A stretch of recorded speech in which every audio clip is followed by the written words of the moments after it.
तेलुगु है, नेपाली की देवनागरी है, पंजाबी की गुरुमुखी, बांग्ला की बांग्ला और मणिपुरी की मैथिली, और मराठी की देवनागरी, मलयालम की मलयालम और संस्कृत की देवनागरी, और इस तरह सिंधी की अरबी और देवनागरी, हिंदी की देवनागरी, संताली की ओल्ड की देवनागरी, मैथिली की तिरहुता देवनागरी, बोडो की देवनागरी और डोगरी की देवनागरी।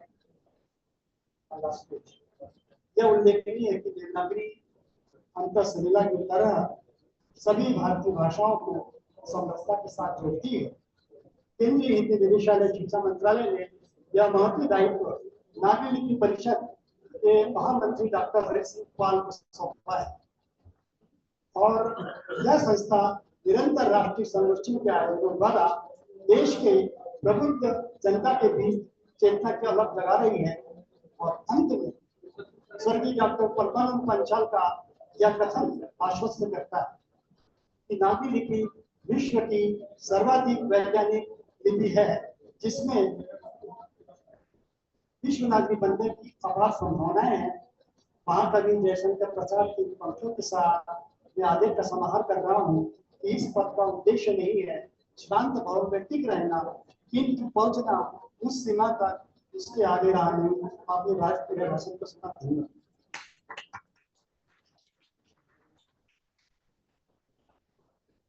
और हमारे आज के अंतिम वक्ता भगवती प्रसाद निगारिया का आपसे आग्रह है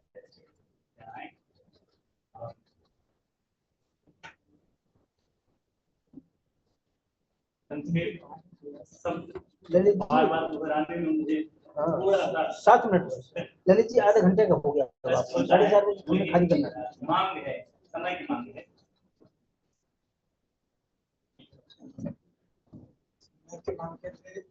ही कहा जा सकता है। संता का नागरिक जी परिषद के स्वर्ण जयंती समारोह के अवसर पर ये संगोष्ठी आयोजित की जा रही है। सर्वप्रथम तो मैं ये कहना चाहूँगा कि नागरी लिपि और हिंदी इन दोनों का अन्योन्य संबंध है। और जैसा कि आदरणीय विजय कांति वर्मा जी ने कहा था कि हम किसी भी लिपि में किसी भी भाषा को लिख सकते हैं, इसी तरह कोई भी भाषा किसी भी लिपि में लिखी जा सकती है। यह अपने आप में बहुत ही वैज्ञानिक है, और वैज्ञानिक इसलिए है क्योंकि लिपि तो संकेत चिन्ह है, और संकेत चिन्हों के माध्यम से हम किसी भी भाषा को लिखते हैं तो वो संरक्षित हो जाती है। मैं अवस्थी जी के एक वक्तव्य को यहाँ दोहराना चाहूँगा कि हिंदी और देवनागरी दोनों का जो एक व्यापक उद्धार किया है वो हिंदी सिनेमा ने किया है। इस सिनेमा ने किस तरह से किया है इसको थोड़ा सा समझने के लिए पहले हम हिंदी की आरंभिक स्थिति को देखें। देखिए, हिंदी का विकास जो है वो लगभग 1000 ईस्वी से हमें मिलता है, जबकि देवनागरी लिपि का भी प्रचलन उसमें आ गया था। और चूंकि ब्राह्मी लिपि से निकली थी और ब्राह्मी लिपि और भी ज्यादा पुरानी है। ये जो लिपि है ये ईसा पूर्व 500 से 350 ईस्वी तक रही। इसके बाद 6वीं से और 9वीं शताब्दी तक कुटिल लिपि के नाम से विख्यात हुई, और कुटिल लिपि से ही लगभग 1000 ईस्वी में नागरी लिपि का विकास हुआ। तो एक ये महत्वपूर्ण है कि आप ये जान लीजिए कि नागरी लिपि का जो प्रचलन है वो लगभग 1000 ईस्वी से हमें मिलता है। अब हम आते हैं आदिकाल पर। आदिकाल में आप जानते हैं इतने सारे संत हुए, इतने सारे रासों जो परंपरा थी वो हमारे सामने आती है। तो राजस्थानी प्रधान हिंदी जो डिंगल है और ब्रज भाषा प्रधान हिंदी जो पिंगल है, इन दोनों भाषाओं में हमें रासों काव्य उपलब्ध होता है। तो हिंदी असल में कई बोलियों का एक समन्वित रूप है, और वो नागरी लिपि के माध्यम से हमारे सामने लगातार विकसित होता हुआ दिखाई देता है। भक्ति काल में हम आते हैं तो हमें लगता है कि जो संत हैं या जो समाज सुधारक हैं वो अपने अपने स्तर पर पर्यटन कर रहे हैं, भ्रमण कर रहे हैं, और उस भ्रमण के माध्यम से वो अपनी अपनी भाषाओं में तो लिख ही रहे हैं, लेकिन वो चाहते हैं कि वो हिंदी में भी लिखें ताकि उन्हें व्यापक स्वीकृति मिले और उनकी जो वाणी है, उनकी जो शिक्षाएं हैं वो व्यापक जन समुदाय तक पहुंचे। जैसे तुकाराम, संत तुकाराम है मराठी के, या गुजराती के नरसिंह मेहता है, आपने सुना होगा। वैष्णव जन को कहना कहिए ये पढ़ाई जाने रहे, तो ये संत नरसिंह मेहता का है जो गुजराती के है। इसी तरह से और भी हैं संत जिन्होंने काफी अपना जो ज्ञान है, अपनी जो ज्ञान की जो अलग है, जो ज्योति है, वो हमारे सामने फैलाई और ये बताया कि जो सामाजिक पाखंड है उनसे हमें दूर रहकर किसी भी तरह से और नए नए उनको अपनाना चाहिए। जैसे पुनर्जागरण का सबसे पहले गौतम बुद्ध के समय में होता, जब उन्होंने कहा कि जो जितने भी धार्मिक पाखंड वगैरह है उनमें कुछ नहीं करा है और आप तर्क के आधार पर सोचिए, जो तर्क है वही सब कुछ है। आप किसी भी गुरु का कहना मत मानिए। इसका आश्रय नहीं है कि गुरु कुछ नहीं सिखाते, गुरु वरेण्य है, गुरु की महत्ता सभी जगह गाई गई है, लेकिन आप गुरु के बारे में भी ये सोचिए कि गुरु हमें किस दिशा में ले जा रहा है, क्योंकि गुरु वही नहीं है जो कॉलेज में है या जो स्कूल में है। गुरु हमारा एक छोटा सा बच्चा भी कोई गुरु हो सकता है, जिससे भी हम कुछ सीखते हैं वही हमारा गुरु है। तो एक ये मनोभाव देकर संतों ने बहुत ही अच्छे ढंग से ये चीजें सामने रखी और वो सब देवनागरी लिपि में चलता रहा। देवनागरी लिपि के माध्यम से आप ये देखिए कि हम कुछ 4-5 एक घटक है जिनकी तरफ से हम पहचान सकते हैं कि राष्ट्रीय एकता में जो देवनागरी लिपि का महत्व है वो कैसे आगे बढ़ता है। सबसे पहला है मूल लेखन। मूल लेखन में जो हिंदी भाषी हैं वो तो हिंदी में लिखते ही हैं, हिंदी में लिखने का मतलब देवनागरी में लिखते हैं, लेकिन बहुत से इतर भाषी भी हैं जिनकी मातृभाषा हिंदी नहीं है लेकिन वो हिंदी में लिखते हैं, जैसे रांगे राघव या हमारे गुरु डॉक्टर भीष्म साहनी का आपने देखा होगा टीवी पर आया था तमस, जो बैन भी हो गया था। तो ऐसे बहुत सारे लेखक हैं जिनकी मातृभाषा हिंदी नहीं है लेकिन जिन्होंने हिंदी में बहुत कुछ लिखा नागरी लिपि के माध्यम से। तो दूसरे तरह के वो हैं जो लिख भी रहे हैं और अनुवाद भी कर रहे हैं, वो भी वही है हिंदी भाषी जो अपनी मातृभाषा में अनुवाद भी कर रहे हैं और देवनागरी लिपि में यानी हिंदी में लिख भी रहे हैं। तो देवनागरी लिपि का विकास इस तरह से भी हुआ। एक दूसरी स्थिति है शब्दावली की। पालकर जी बैठे हैं यहाँ वैज्ञानिक तथा तकनीकी शब्दावली आयोग से, सरकार ने इसको अधिदेश दे रखा है, मैंडेट दे रखा है कि ये आयोग जो शब्दावली तैयार करेगा वही मानक शब्दावली कहलाएगी। और इस मानक शब्दावली के लिए क्या सिद्धांत है, लगभग 18 सिद्धांत हैं, लेकिन हम जब नागरी लिपि के बारे में बात करते हैं तो उसमें दो चीजें बहुत महत्वपूर्ण है। एक तो जो आगत शब्द है जो दूसरी भाषाओं से हिंदी में आ रहे हैं, जिनका उल्लेख आदरणीय गंगेश कांत जी ने भी किया। आगत शब्दों के बारे में जैसे बसें हैं, बसें सड़क पर चल रही हैं तो बस शब्द हमारा नहीं है, लेकिन जैसे हमने उसे बसें कहा तो वो हमारा शब्द हो गया, हमने अपनी व्याकरणिक कोटि से उड़ा दी और वो हमारे परिवार का सदस्य बन गया। तो ये जो मानक वर्तनी है, मानक शब्दावली जो है जिसका अभी हम उल्लेख कर रहे थे, इसके लिए जितने भी प्रयास हैं वो अलग अलग भाषा के जो विद्वान हैं उनके समन्वित ज्ञान के माध्यम से ही वो शब्दावली क्या होती है। उसमें चाहे ज्ञान विज्ञान का कोई भी विषय, उन्होंने लगभग 10-12 लाख अंग्रेजी के पर्यायों का हिंदीकरण कर दिया है। हिंदीकरण एक प्रक्रिया है जैसे मान लीजिए टेक्निक शब्द है, टेक्निक, तो उसका हिंदीकरण किया तकनीक। लेकिन एक और भी चीज है, वो है लिप्यंतरण। देवनागरी में लिप्यंतरण, अगर हमारे पास उसके लिए कोई शब्द नहीं है तो हम उसका लिप्यंतरण करते हैं, उसको उस लिपि में लिखते हैं जो हमारी अपनी लिपि है। जैसे कार्बन डाइऑक्साइड, हम उसका अनुवाद नहीं कर रहे, उसके लिए कोई पर्याय भी निर्धारित नहीं कर रहे, तो अच्छा है उसे समझने के लिए हम कार्बन डाइऑक्साइड ही लिखते हैं। तो यह हुआ लिप्यंतरण वाला काम। लेकिन एक और स्थिति इसके आगे आती है, और वो है अनुवाद। अनुवाद भी मैंने बताया मशीन ट्रांसलेशन शुरू हो गया है, जो आधुनिक प्रौद्योगिकी है उसमें मशीन ट्रांसलेशन के जरिए बहुत सारे सॉफ्टवेयर ऐसे बन गए हैं कि आप हिंदी में कुछ बोलिए, उसका किसी भी भाषा में अनुवाद आप दे दीजिए। भाषणी सॉफ्टवेयर आया है जिसमें 22 भाषाओं में आप अपना काम चला सकते हैं।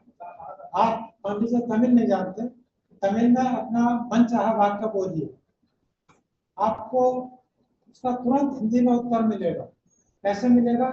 क्योंकि वो वाक्य उसका पहले ट्रांसलेशन कर देगा तुरंत हिंदी में, और हिंदी का तुरंत अनुवाद होगा तमिल में, तो वो समझ जाएगा कि पूछने वाला क्या पूछ रहा है।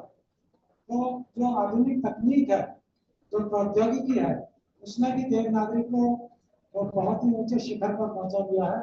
और ये माना गया है कि जो देवनागरी लिपि है वो सबसे अधिक वैज्ञानिक लिपि है, और कंप्यूटर के लिए बिल्कुल ही उपयुक्त लिपि है। जैसे कंप्यूटर के लिए एक संगणक शब्द बनाया है इन्होंने, शब्दावली तो बना दी है, लेकिन अगर आप जो संप्रेषण की बात भी अभी उठी थी, अगर आप संप्रेषण में बाधा महसूस कर रहे हैं तो आप उसी शब्द को नागरिक में लिख लीजिए। अब गणना है, गणना एक शब्द है, गणना का मतलब होता है गिनती, गिनती करना, और गणक का मतलब होता है गिनती करने वाला। और संगणक कौन है? जो एक क्लिक दबाते ही पूरा का पूरा हिसाब आपके सामने ला देता, तो वो हुआ कंप्यूटर। उनकी शब्दावली अपने आप में बड़ी वैज्ञानिक है। आमतौर से इस पर आरोप लगता है कि वो बड़ी कठिन है, अटपटी है। ऐसा कुछ नहीं है। आप शब्दों से मैत्री करना सीखिए, शब्दों से आप मैत्री करेंगे तो वो आपको कठिन नहीं लगेंगे। आपने सुना होगा एक शब्द है सुनामी। सुनामी शब्द जब तक आपके सामने नहीं आया था तब तक आप नहीं जानते थे कि इसका अर्थ क्या है। लेकिन जैसे ही मीडिया ने आपके सामने परोसा सुनामी शब्द, तो आप समझ गए कि सुनामी एक तरह का तूफान है। कैसे आता है? पृथ्वी की प्लेट से नीचे, समुद्र के नीचे जब वो आपस में टकराती है, हिलती है, और इतनी तेजी से हिलती है कि समुद्री तूफान आ जाता है, तो वो सुनामी कहलाता है। इसी तरह जो कोरोना है, शब्द ऐसे हैं जितना आप उनसे मैत्री करेंगे उतना ही वो आपको आसान लगेगा। जैसे नीलकंठ है एक शब्द, अगर नीलकंठ है तो इसका क्या मतलब है? नील और कंठ, जिसका कंठ नीला है, किसका कंठ नीला है? शिव का कंठ नीला है। क्यों नीला है? क्योंकि उन्होंने विस्फोट किया था। विष कहाँ से आया? समुद्र मंथन से आया। समुद्र मंथन किसने किया? देवी और असुरों, देवताओं और असुरों ने। तो कहने का मतलब यह है, जितनी उस शब्द के साथ आपकी मित्रता होगी उतना ही उस शब्द के साथ आप चल पाएंगे। जहां आपकी मित्रता खत्म हुई वहां आप कह देंगे अब इसके आगे चलना मेरे बस की बात नहीं है। तो शब्दों से जो मित्रता करेंगे तब वो कठिन और आसान वाली स्थिति नहीं रहेगी, हम उसे सहज ही अपना लेंगे। मैं एक दो बातें और कहूँगा क्योंकि यहाँ हमारे साथी खड़े हैं चेतन जी जी। तो भारतीय सिनेमा की बात चल रही थी, हालांकि मैं बहुत सारे को लिख के भी आया था।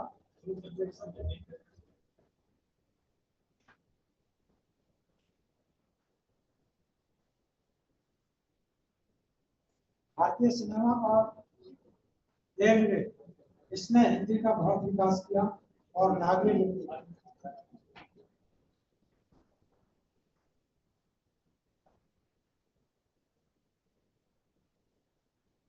थोड़ा सा बस वो जो आपके काम की चीजें हैं मैं ही बता देता हूँ।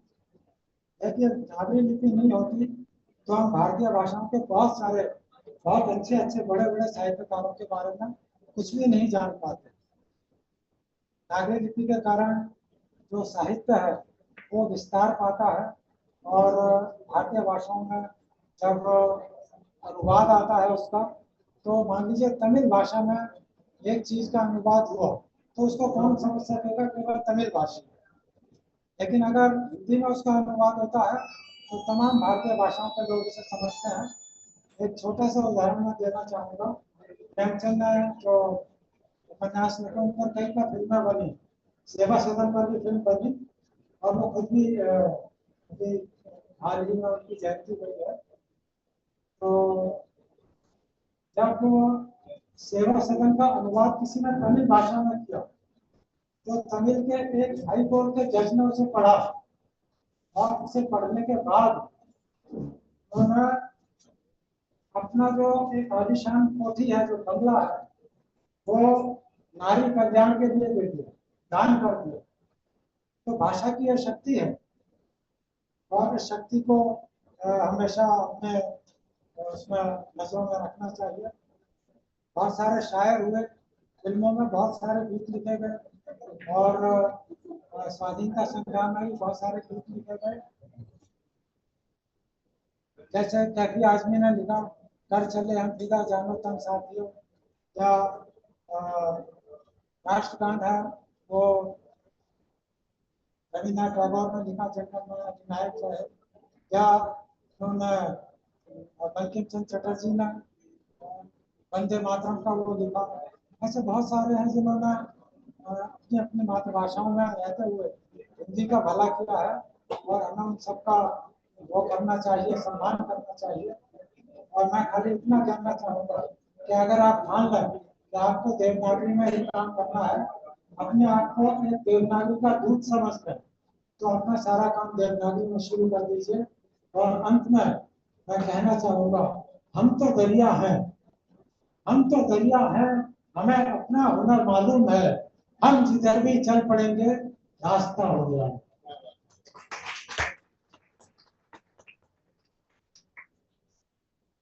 बहुत बहुत धन्यवाद मित्रों। विद्वानों की सबसे बड़ी समस्या ये होती है कि उन्हें ये पीड़ा होती है कि हम कौन सी बात अपनी छोड़ दें, लोगों को अपने किस जानकारी से वंचित करें। लेकिन समय सीमा होती है, इसीलिए कॉलेजों में भी घंटी बज जाती है, हम लोगों को भी घंटी बजानी पड़ती है। और घंटी अगर नहीं बजे तो पता चल रहा कि 4:30 बजे शाम के बदले 4:30 बजे सुबह भी हो जाएगी तो शायद कार्यक्रम समाप्त नहीं होगा। अब जल्दी से अगले सत्र में प्रवेश हम कर जाते हैं और आपको सिर्फ इतना सा हम बताते हैं। वैसे मुझे संचालक की भूमिका दी गई है, लेकिन मैं संचालन नहीं करूंगा। मैं बस आप उसे क्या कर सकते हैं, मैं दौड़ भाग के निकल जाऊंगा यहाँ से। सूचना की आवश्यकता हर युग में हुई है और हर युग में सूचना के साधन अपने अपने हैं। अभी का समय जो है सूचना प्रौद्योगिकी का समय है, तो प्रौद्योगिकी के अनुसार से हम सूचना को किस प्रकार प्रेषित कर सकते हैं, संप्रेषित कर सकते हैं, उस पर हम बात करेंगे। और इस पर बात करने के लिए आज हमारे साथ श्री ललित भूषण जी हैं, जो सदस्य सचिव हैं नगर राजभाषा कार्यान्वयन समिति गाजियाबाद के। और ये इनके पास जितनी जानकारी है उससे ज्यादा इनके अनुभव है, क्योंकि कई कार्यक्रमों में हम लोग साथ साथ रहे हैं। हमने देखा है कि किस तरह से वो बारीकी से आप तक अपनी बात संप्रेषित कर देते हैं। अपनी बात पढ़ते नहीं है, अपनी बात संप्रेषित कर देते हैं। वही करेंगे। निदारिया जी से हम कार्यक्रम शुरू करने से पहले एक बात सिर्फ इतना सा कहेंगे कि अगर हम ये कार्यक्रम निर्धारित समय 2:15 पर आरंभ करते तो हमारा समय 55 मिनट का होता। अब हम 4:05 पर अगर आरंभ करते हैं तो कितने देर का होना चाहिए ये इसका निर्णय सिर्फ उन्हें ही करना। आइए जो इधर सामने जो सामने बैठे हैं उधर आ सकते हैं, तो ये पीछे दिखाई देगा। प्रश्न नहीं है तो आप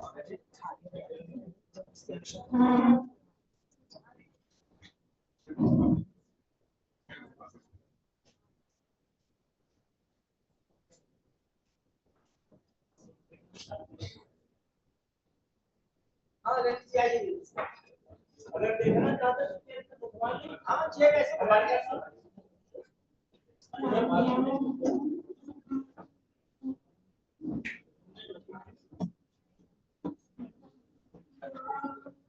बच्चों आपके काम की चीज है, ठीक है, इसको ध्यान से सुनाए। तो पीछे बैठे आ जाएंगे, कोई भी कुर्सी आगे वाली खाली ना आ जाइए, पीछे वाले आ जाएगा।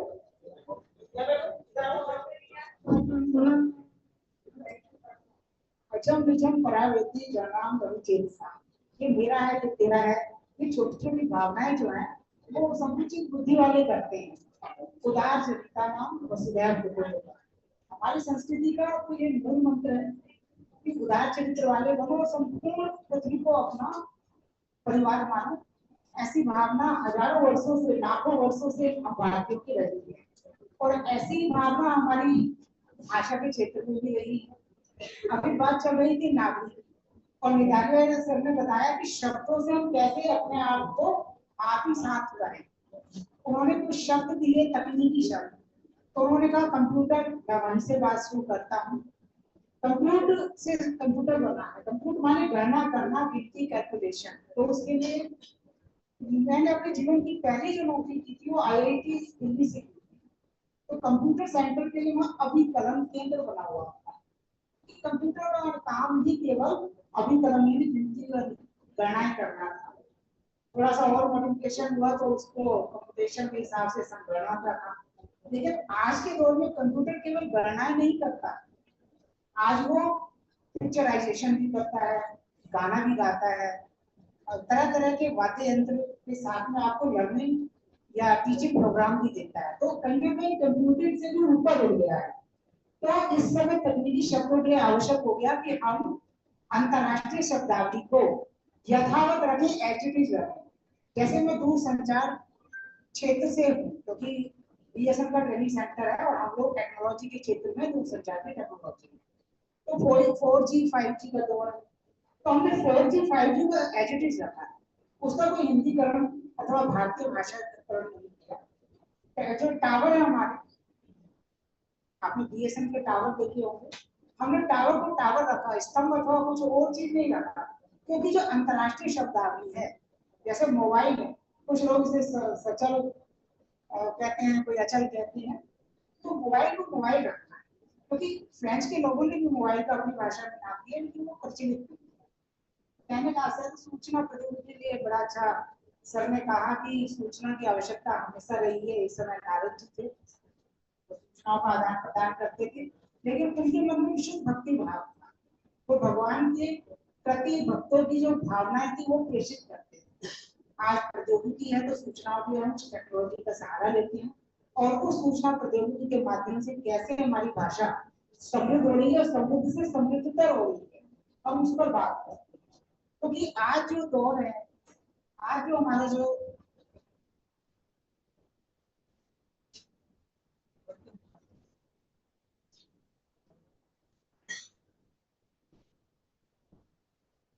बात चल रही है नागरिकी, तो हम बात कर भारतीय परिवेश में अगर हम बात करें तो भारतीय संविधान की 8वीं अनुसूची में 22 भाषाएं हैं जिनको राष्ट्रीय भाषा का दर्जा प्राप्त है। उसमें से 11 भाषाएं आप देखिए देवनागरी हिंदी में व्यक्त की जाती है। माने हिंदी का जो फलक है, वो दायरा है, वो कोई संकुचित नहीं है, केवल हिंदी और संस्कृति तक ही देवनागरी को सीमित ना रखिए। उसमें आप देखिए, उसमें हिंदी के साथ साथ संस्कृत है, और संस्कृत के अलावा आप देखिए नेपाली है। माँ भगवती जानकी का जो पालन पोषण का स्थान जहाँ भगवान श्री राम धनुष यज्ञ के लिए वो नेपाल क्षेत्र, वहाँ की भाषा नेपाली देवनागरी लिपि में लिखी जाती है। मराठी, अभी हमारे बीच में कुलकर्णी साहब मौजूद थे, बहुत सुंदर उनका वक्तव्य। और हिंदी भाषा के साथ साथ नागरिक का जो मानकीकरण वास्तव में सही रूप से हुआ है तो मराठी लोगों ने किया। तो मराठी देखिए। सिंधी की हम बात करें तो भारतीय संविधान में पहले जो भाषा थी सिंधी को शामिल नहीं किया गया था, लेकिन जब पाकिस्तान से सिंधी भाषी लोग भारत में आए तो उन्होंने कहा हमें भी तो अपनी भाषा का स्थान चाहिए, संविधान में उसको भी दिया। और सिंधी को आज आप देखिए देवनागरी लिपि में लिखा जाता है, क्योंकि सिंधी की मौलिक लिपि देवनागरी है। कुछ जगह पर्शियन में भी लिखते हैं, फारसी लिपि में भी लिखते हैं, जैसे पाकिस्तान में फारसी लिपि में लिखी जा रही है। कश्मीर की जो अपनी लिपि है, शारदा लिपि भी है, कसूर भी है, वो देवनागरी भी है। हालांकि आज के बदले हालात में कश्मीर घाटी की वो अरेबिक लिपि में लिखी जा रही है, लेकिन संपूर्ण भारतवर्ष में जो कश्मीरी लोग विस्थापित हैं, तो मेरे कार्यालय में कुछ लोग हैं वो देवनागरी लिपि में अपनी बात को लिखते हैं। उसके अलावा मैं संथाली बात करूं जो ट्राइबल लैंग्वेज है, बिरसा मुंडा की धरती थी, इसको भी संविधान में स्थान दिया गया है। इस ट्राइबल लैंग्वेज को भी देवनागरी लिखा जाता है। कोंकणी तो खैर मराठी का ही के साथ ही है, मैथिली हिंदी की उपभाषा है। और अगर हम बात करें बोडो, यानी जो असम का एक पर्टिकुलर क्षेत्र है, निश्चित क्षेत्र है, वो बोडो का अपना जो क्षेत्रीय शब्द है वो बर है, लेकिन बोडो उसको अंग्रेजी में नाम दिया गया। बोडो को लिखने के लिए कई माध्यम है, लेकिन मुख्यतः जो है वो देवनागरी में लिखते हैं। हालांकि वो चीनी भाषा में भी लिखते हैं, जो अपनी लिपि है, उसके अलावा मणिपुरी की जो लिपि है उसमें भी लिखती है। मुख्यतः जो है सरकारी वेबसाइट्स वो देवनागरी में ही। डोगरी, हालांकि डोगरी हिंदी की बोली है, हिंदी की जो 15 बोलियों में से एक है, लेकिन क्योंकि कश्मीर की घाटियों में और हिमाचल की क्षेत्र में जो बोली जाने वाली डोगरी है, भारतीय संविधान में इसको राष्ट्रीय भाषा का दर्जा प्राप्त है, इसलिए मैंने इसका उल्लेख किया। आज अभी सर कह रहे थे कि भाषा हमारी संस्कृति का भी संवर्धन करती है, उसका भी परिचालन करती है। तो कहने का आशय है कि आज हिंदी केवल दर्शन और काव्य की भाषा नहीं है कि केवल कविताएं सुना दी, चुटकुले सुना दी और हिंदी की पिछड़ी हो गई। आज आप देखिए इंटरनेट पर आपको 3G 4G या 5G टेक्नोलॉजी पढ़नी है, या मोबाइल का डेटा संरक्षित होता है क्लाउड कंप्यूटिंग में, उसके बारे में जानकारी लेनी है, या आपको देखना है कि रेलवे का परिपथ कैसे संचालित होता है और उसको अपनी भाषा में अगर आपको चाहिए तो देवनागरी में ही नहीं, भारत की कई भाषाओं में आपको मिलेगा। तो कहने का है कि आज देवनागरी में हिंदी के अलावा बहुत सारी भाषाएं हैं और विपुल मात्रा में नेट पर ये सारा इंटरनेट पर ये साहित्य मौजूद है जो अपनी भाषा में आपको मिलेगा। सबसे बड़ी चिंता का जो विषय होना चाहिए वो ये होना चाहिए, मैं सर एक सुझाव देना चाह रहा था अभी मैं मेट्रो से आते हुए, आप नागरिक सांसद मंच बना। संसद में हमारे जितने भी सांसद हैं लोकसभा के और राज्यसभा के, उसमें से कितने लोगों की भाषा हिंदी है या उनकी मराठी है, कोंकणी है, संथाली है, बोडो है। हिंदी को अलग कर देंगे, केवल नागरी लिपि में लिखने वाले जो सांसद हैं उनका एक मंच बनाएंगे, आपके कार्य को और ज्यादा विस्तार में। और मेरा तो ये अनुरोध है कि अगली जब आप कोई बैठक करें कार्यकारिणी की तो उसमें ये मूल रूप में आ जाए कि हमारे इस मंच से इतने सांसद जुड़ गए, तो बहुत ज्यादा प्रयास करने की फिर आवश्यकता नहीं। तो आप यदि तकनीकी के इस दौर में आप देखिए 6 भाषाएं यूएनओ की बन चुकी हैं और 7वीं भाषा हिंदी बने, उसके लिए उससे पहले जरूरी है कि हम भारतीय लोग अपनी भाषा को तकनीकी रूप से आत्मसात करें। जो हमारे हाथ में इलेक्ट्रॉनिक डिवाइस है ना, मोबाइल, उसका प्रयोग, एटीएम पे हम जाते हैं, उसका प्रयोग अपनी भाषा में करें। अब मैं गाजियाबाद में ICICI बैंक के एटीएम पर जाता हूँ तो पैसा निकालने के लिए एक विकल्प मुझे सर संस्कृत में मिलता है, और मैं संस्कृत में मुझे करना क्या है, अगर मैं संस्कृत का ऑप्शन नहीं चुनूंगा तो 1-2 साल बाद ICICI बैंक देखेगा कितने प्रयोगता है, यूजर्स कितने हैं, वो देखेगा 1-2 अथवा 0 को हटा लेगा। तो हमें संस्कृत का वो जो ऑप्शन हमें मिल रहा है, मराठी का मिल रहा है, हिंदी का मिल रहा है, तो वो केवल देखने के लिए, प्रसन्न होने के लिए नहीं है, उसका प्रयोग करने के लिए। तो आप हम यूएनओ की भाषा बने, उससे पहले हम संपूर्ण भारत में अपनी भाषा, अपनी लिपि को कर सकें। अंतरराष्ट्रीय विकास को अभी पाल साहब ने इसको चर्चा की है, ये मेरा विषय नहीं है, मैं इसको आगे बढ़ाता हूँ। हमारे पास कौन कौन सी सुविधा है जिनके माध्यम से आप अपना काम हिंदी में अथवा भारतीय भाषाओं में कर सकते हैं। उसमें सबसे पहले तो मशीनी अनुवाद, ये राजेश साहब ने इस बात था और मैं सोच रहा था कि उसको विस्तार देंगे, तो मैं उसको विस्तार देता हूँ। आप देखिए मशीनी अनुवाद में इस समय गूगल का अनुवाद तो है ही, और सबसे बड़ी बात गूगल की है कि गूगल ने 2 वर्ष पहले 2022 में 10 जून को लगभग 108 भारतीय विश्व की भाषाओं के साथ साथ संस्कृत में भी अनुवाद देना शुरू किया है, और मैंने उस संस्कृत अनुवाद पर काम किया है, तो बहुत अच्छा अनुवाद है। उसमें विकल्प भी आते हैं, एक एक सेंटेंस के 2-2 3-3 विकल्प हैं, तो आप अपने शुभकामना संदेश संस्कृत में दीजिए। सुवांग से पंथानाम, आपका मार्ग प्रशस्त हो, शुभम भक्तु अच्छे हो, कतवादनम कितने बजे हैं, सपाद चतुर्वादनम 4:30 बजे हैं। ऐसे आप संस्कृत में छोटे छोटे प्रयोग करने लगे, तो वो अनुवाद जो विकल्प आपको मिला ना, उसकी सार्थकता बढ़ी है। दूसरा मैं आपको बता रहा था राजभाषा व्याकरण मंत्रा, तो अब इसकी हो गया है, उससे भी बड़ा आया है कंठस्थ। तो आप कंठस्थ पर काम करें, अभी मैं उसको दिखाऊंगा कैसे काम करना है। और एक शिक्षा मंत्रालय ने AICTE के सहयोग से तैयार किया है अनुवाद, उस पर भी मैं अभी आपको डेमो दूंगा, तो आप उस पर बात कर सकते हैं। मिताली साहब ने एक बात कही थी लिपियंत्रण यानी ट्रांसलिटरेशन, जैसे रडार है, टेलीफोन है या FTTH ब्रॉडबैंड है, तो आप इसको ब्रॉडबैंड ही लिखते हैं लेकिन देवनागरी में लिखते हैं, तो वो होता है लिपियंत्रण, लिपि को बदल देना। और ज्यादातर आप गूगल इनपुट टूल है या माइक्रोसॉफ्ट एडिट टूल है, वो सब लिपियंत्रण ही तो करते हैं। आप LALIT PHU SHN लिखते हैं, लेकिन विषय देवनागरी में लिखा हुआ आ जाता है, तो वो क्या लिपियंत्रण है। तो उसके बहुत सारे टूल्स हैं। इसके अलावा स्पीच टू टेक्स्ट, आप बोलते हैं और क्षण भर में आपका वो पाठ तैयार हो जाता है। गूगल के माध्यम से बहुत अच्छा आप उपयोग कर लेते हैं। एक और इसका अच्छा विकल्प है dictation.io/speech/Hindi, जो भी स्टूडेंट्स है ना वो इसे नोट कर लें, dictation/io/speech/Hindi, हिंदी के लिए अथवा अन्य भाषा है तो आप वो भाषा डाल देंगे, तो वहां आपको मिलेगा कि किस तरह से आप अपनी भाषा में बोल रहे हैं और वो उसको टाइप कर रहा है। तो डिक्टेशन एक बहुत अच्छा टूल है श्रोत लेखन के लिए।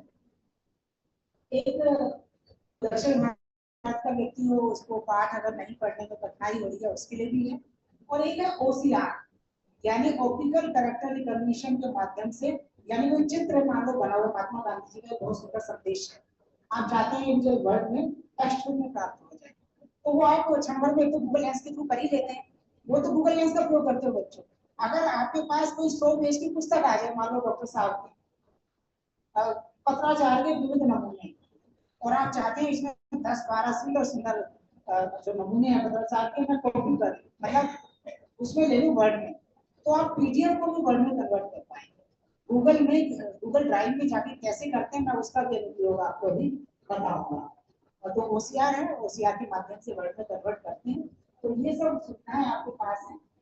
तो वेबसाइट के नाम मैंने दिए हैं, हालांकि ये राजभाषा की वेबसाइट है, आप इसका अवलोकन करें, इसको नित्य देखें, नया नूतन आपको ज्ञान मिलेगा। और भारत सरकार की क्या क्या नई योजनाएं हैं, इस पर आपको किसी और से पूछने की आवश्यकता नहीं होगी।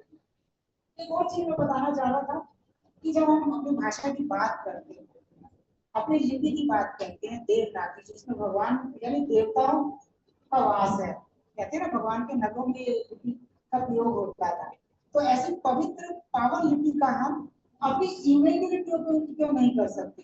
आप कहेंगे कि ये कैसे संभव है, तो आज अपनी भाषाओं में आप अपना ईमेल ID बना सकते हैं। मैंने बना रखा है,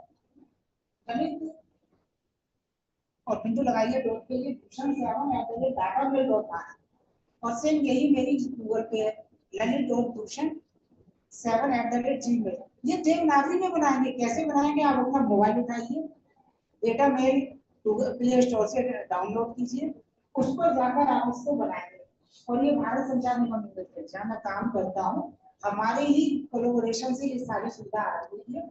यानी आप अपनी भाषा में, चाहे वो तमिल है, तेलुगु है, गुजराती है, मराठी है, अथवा सिंगली है यानी जो श्रीलंका में बोली जाने वाली भाषा है, जो भी ये लिपियां मैं आपको बता रहा हूँ, इसमें आप अपनी ईमेल तैयार कर सकते हैं और इसको वैकल्पिक ईमेल के रूप में उसको प्रयोग कर सकते हैं। उससे क्या होगा, आपको एक आनंद की अनुभूति होगी। हम रामायण पढ़ते हैं ना, तो रामायण में तुलसीदास जी कहते हैं स्वार्थ सुखाए रघुनाथ गाथा।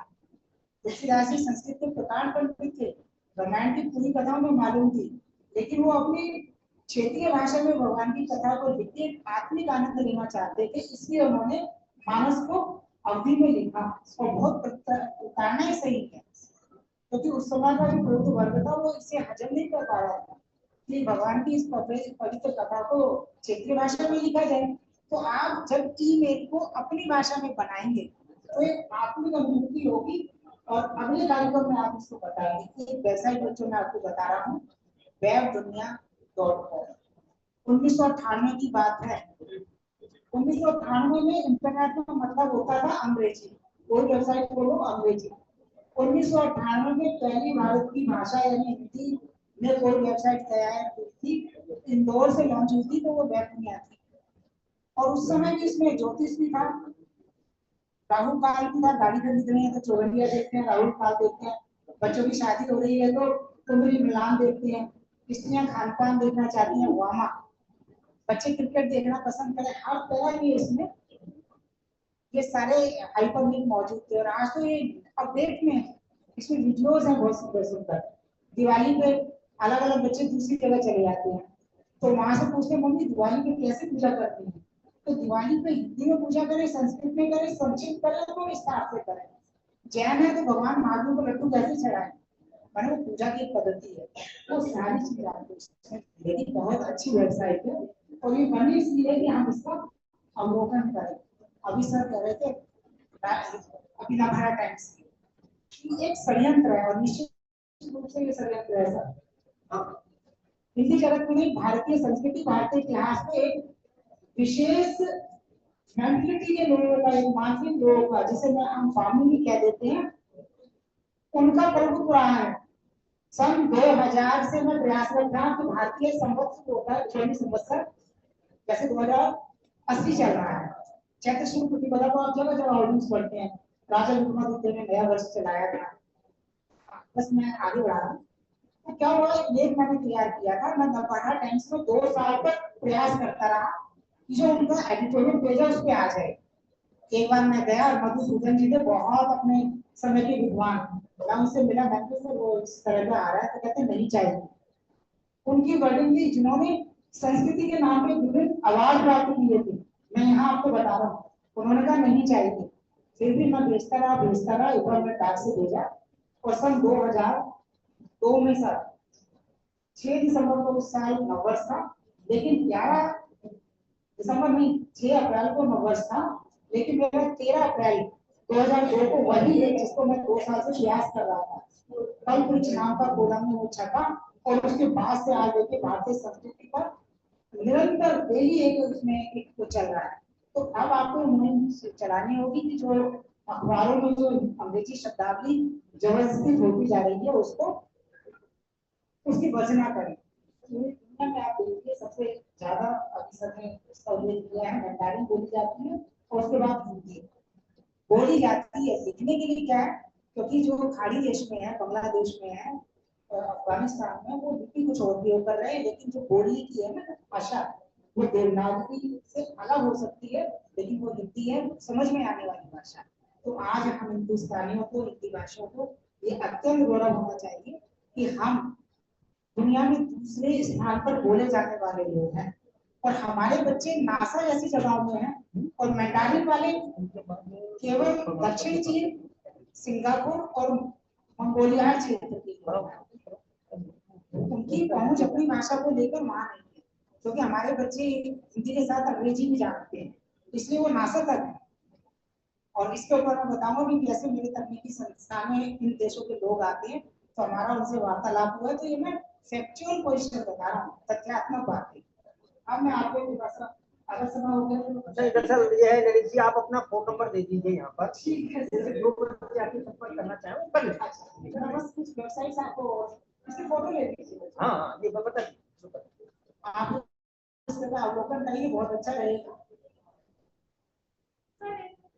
हाँ फोटो ले लीजिए, मैंने स्लाइड्स जो है डेस्कटॉप पे डाल दी है, आप चाहें तो यहाँ से ले लें, क्योंकि एक दिन से चले दूसरा जंगली फैले जी आ रहा, जैसे दिवाली होती है ना, 5 दिन हर बालकनी में चलते हैं, पूरा जब भूमंडल आलोकित होता है ऐसे हिंदी आगे बढ़ेगी। तो मैं तो अपनी पीपीटी आगे हो गया, मैं अपनी पीपीटी जहाँ जाता हूँ छोड़ के आता हूँ, ताकि लोग उसका श्रवण करें, अनुसरण करें और उसका गूगल के बहुत सारे प्रोडक्ट्स हैं, मैं बताया था आपको। ये भाषाindia.com की वेबसाइट है, आप लिख लो बच्चों भाषाindia.com, और लर्निंग छोटी छोटी वीडियोस भी आपको मिलेंगी।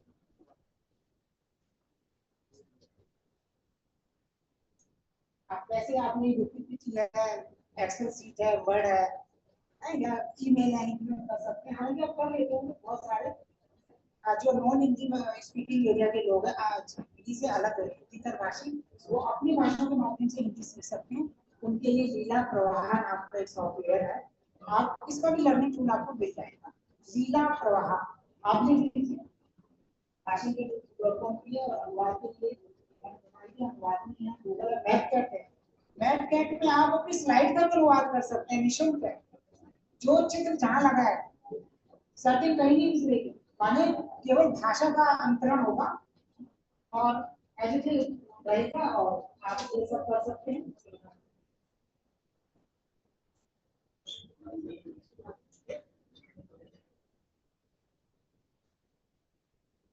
ये लीला प्रवाह है, और आप इसका अवलोकन करें तो आपको बड़ा आनंद होगा। और जाने के बाद प्रश्न को वही नहीं आज ये मेरा नंबर है, ईमेल है, और समय की वर्षना है, थोड़ा सा ध्यान रखना है, कालचक्र से सभी बने हुए हैं। तो आपने मेरी बात को बहुत ध्यान से सुना, उसके लिए आप सभी को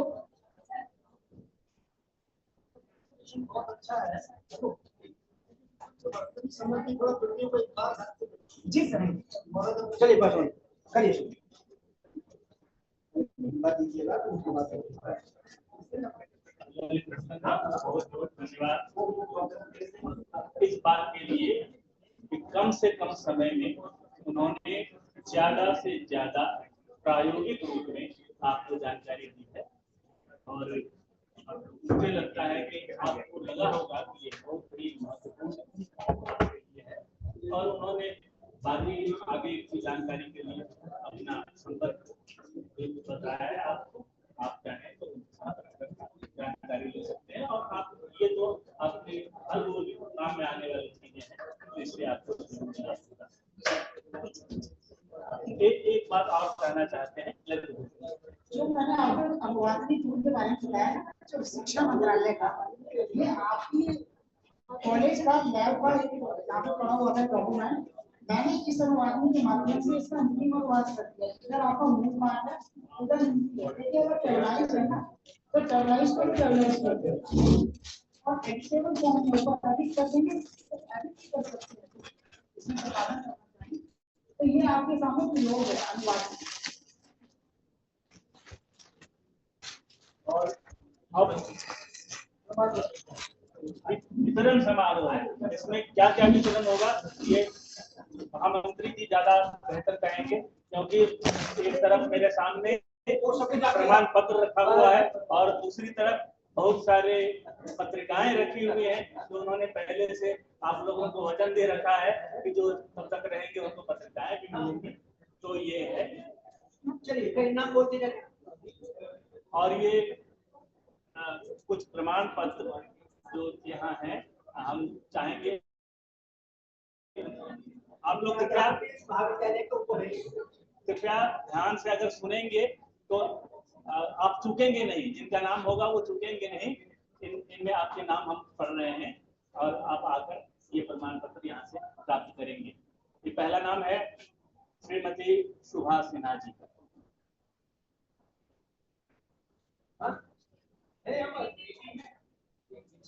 चलिए अगला अंजू जैन। अगर आप भी नहीं हैं तो अगला नाम शिवानी जाट। लगता है अभी ये भी नहीं है, मीनू गेरा।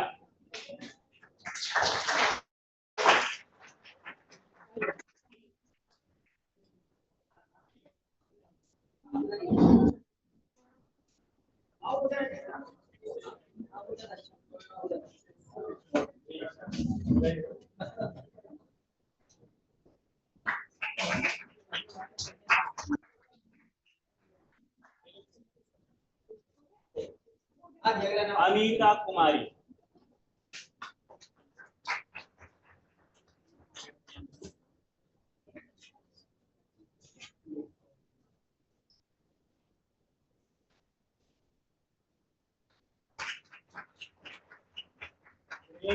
सुंदर पांडे।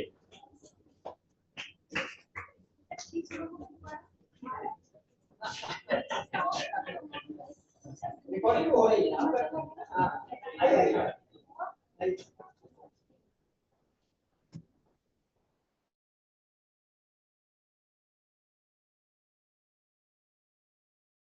Recording stopped.